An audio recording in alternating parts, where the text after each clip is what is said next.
Não é segredo para ninguém que os nossos animais também necessitam de cuidados. Muita gente não sabe, mas a higiene bucal, gente, ela é importantíssima para a saúde como um todo do seu bichinho. Uma das doenças mais frequentes nos pets, na verdade, é a periodontal. E as consequências podem ir muito além de um simples mau hálito. Você sabe, né, que aqui no Manhã Pet você fica muito bem informado. Hoje, então, é dia de mais um Manhã Pet. E olha só, de acordo com um estudo realizado pela Mars Pet Care, a doença periodontal atinge 85% dos cães e gatos com mais de 3 anos de idade.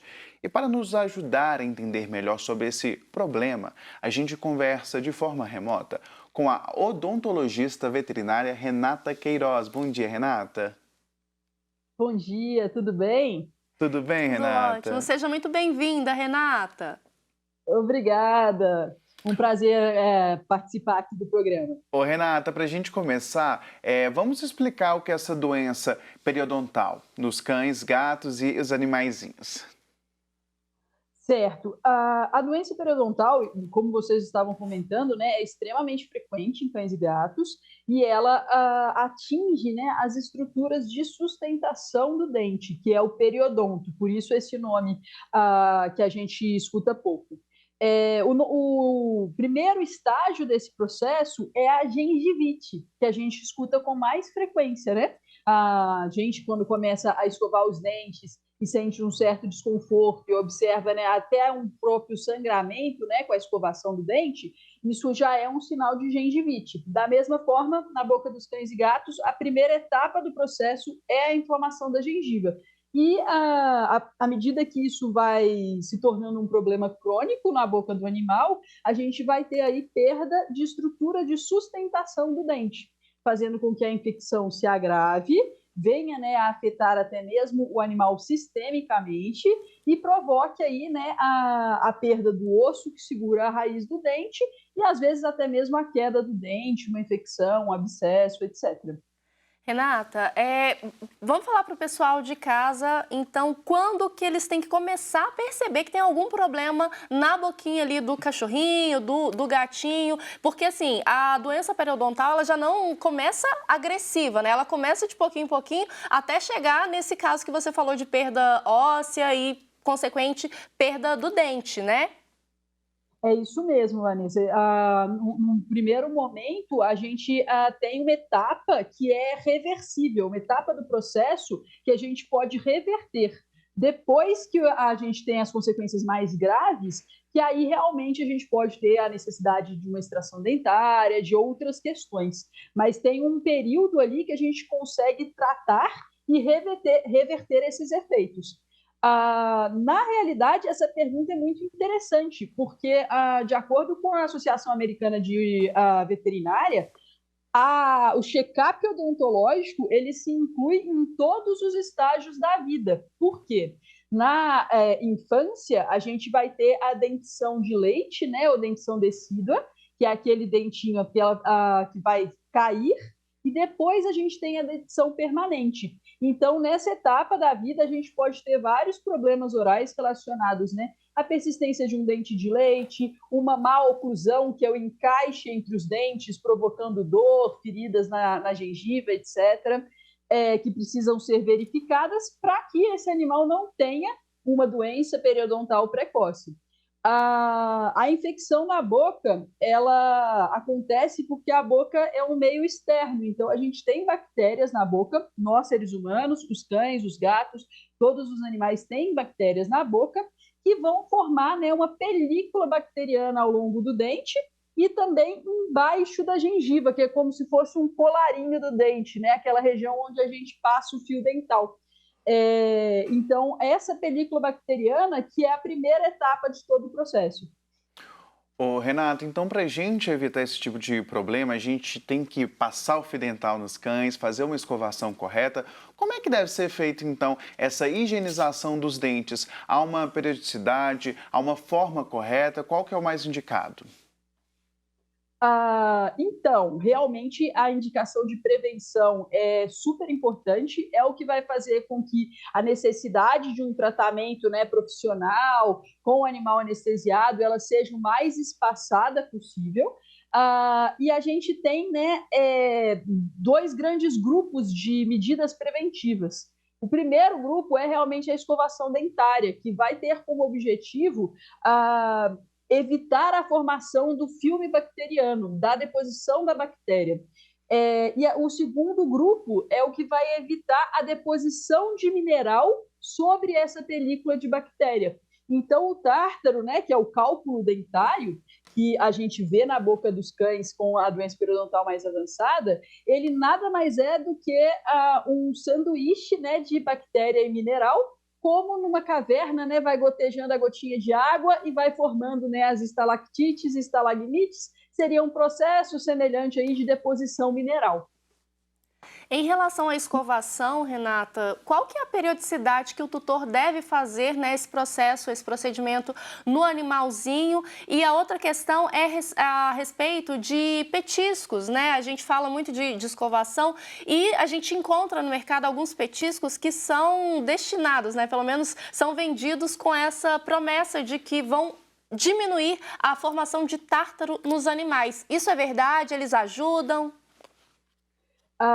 Sim, os petiscos, né? Lógico que, como qualquer produto industrializado, a gente vai ter uma série de produtos, a gente tem que ver qual que vai ser indicado para cada caso. A gente tem até o Conselho de Saúde Oral dos Estados Unidos, que recomenda alguns produtos específicos, mas, de uma maneira geral, o petisco é um coringa, um coadjuvante no processo de prevenção. Ele vai ter algum efeito mecânico, mas o que vai ser realmente efetivo na prevenção é a escovação de dente. A escovação dentária, o ideal como medida preventiva é uma vez ao dia, mas até que a gente chegue a uma rotina de escovação dentária todos os dias, a gente tem que primeiro acostumar o paciente a ter a boca, né, manuseada dessa forma que ele não conhece. Então, essa parte comportamental, ela vai ser muito importante, porque a escovação dentária, a gente quer que ela seja rápida e que ela seja eficiente. Não precisa demorar muitos minutos para você conseguir fazer, senão acaba que não vai virar um hábito, não vai virar uma rotina para nós. Sendo assim, eu sempre recomendo que a introdução da escovação dentária ela seja feita aos poucos e de forma que o animal se acostume e associe com coisas positivas.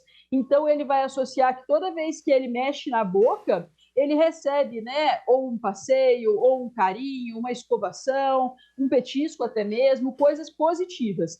Dessa maneira, ele não vai associar, por exemplo, com dor ou desconforto. Então, o ideal é que a introdução da escovação dentária seja feita quando o animal está com a boca sem inflamação. Porque se a boca está inflamada, inevitavelmente ele vai sentir dor ao escovar. E aí a gente pode ter, né, o desenvolvimento aí de dificuldade de mexer na boca. Então, esse processo de introdução da escovação ele tem que ser feito com muita calma, ao longo aí de dias e semanas, né? Normalmente, num primeiro momento, somente introduzindo a pasta de dente. A pasta de dente, lembrando, ela tem que ser sempre veterinária, porque a pasta de dente humana ela tem muito flúor e ela também tem um pouco de sabão, e eles vão engolir esse produto. Então, a pasta de dente veterinária é adequada para que eles possam ingerir o produto. Existem pastas de dente, inclusive enzimáticas, que têm um benefício a mais na escovação, mas qualquer pasta de dente veterinária vai ter um efeito mecânico ali interessante nos dentes. Então, no primeiro momento, só a pasta com o próprio dedo. À medida que ele estiver confortável, a gente passa, por exemplo, por uma gaze enrolada no dedo, essas gases de curativo mesmo, só para criar um atrito a mais. Ele vendo que é diferente, mas que está tudo bem, a gente pode passar, por exemplo, por uma dedeira de silicone, né? Não seria com cerda, seria aquela dedeira de silicone também utilizada para crianças, que tem um efeito de limpeza baixo, mas que em caráter de aprendizado é muito interessante. E aí a gente percebendo que esse processo está tendo uma evolução positiva, o cachorro ou o gato está tolerando isso, aí a gente pensa em realmente entrar com a escova de dente. A escova de dente, o ideal é que ela seja extremamente macia, para não causar desconforto e não machucar a gengiva.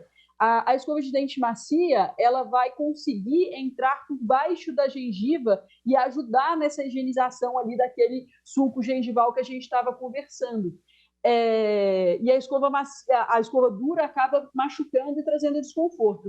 Então, uma escova de dente macia, num tamanho adequado para o porte do animal, e uma vez ao dia sempre. Ô Renata, e qual que é a importância também, né, dos tutores dos pets levar, né, num dentista para pets? É preciso levar com uma periodicidade correta? Qual que é o tipo de profissional que eles devem levar para olhar, né, os dentinhos dos cães, dos gatos? Como é que funciona essa ida ao dentista dos pets? Vamos falar assim. Na realidade, a gente tem, né, na medicina veterinária, a evolução aí de especialidades veterinárias. A odontologia veterinária não é diferente, apesar de a gente já ter ela de forma acadêmica há muitos anos, inclusive com o meu orientador, né, que é o professor Gioso e tudo.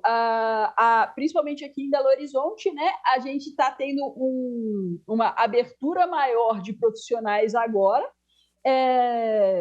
Na realidade, a maioria dos pacientes acabam sendo encaminhados pelos colegas veterinários, que já vão fazer o exame clínico, o check-up de saúde, e aí vão encaminhar, né, para um tratamento odontológico completo.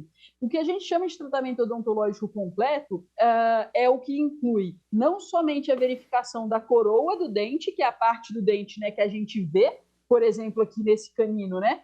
A gente tem a coroa do dente, que é essa parte que é mais brilhante, que tem esmalte, e a raiz do dente, que é essa parte maior aqui, né, que está na parte interna do osso.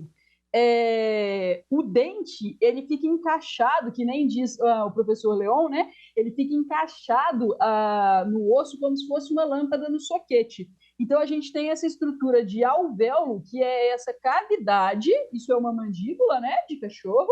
Então, aqui é uma cavidade e a raiz se encaixa nesse espaço.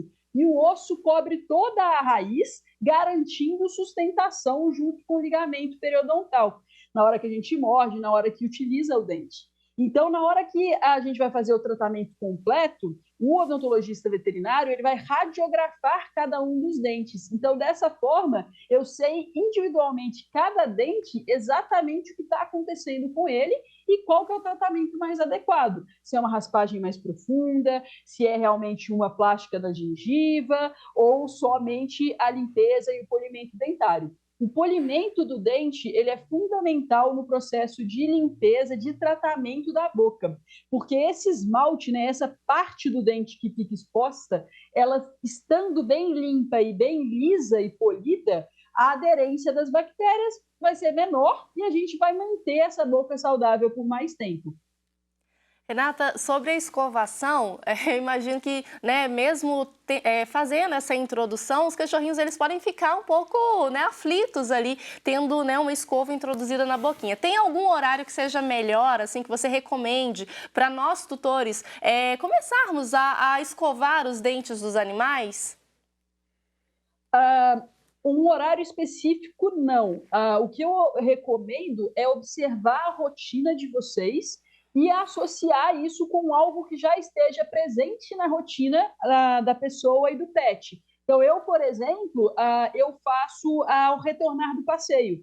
Então, chegando do passeio, faço a limpeza, né, das patinhas e faço a escovação do dente e aí já finaliza, acaba ficando já uma coisa rotineira.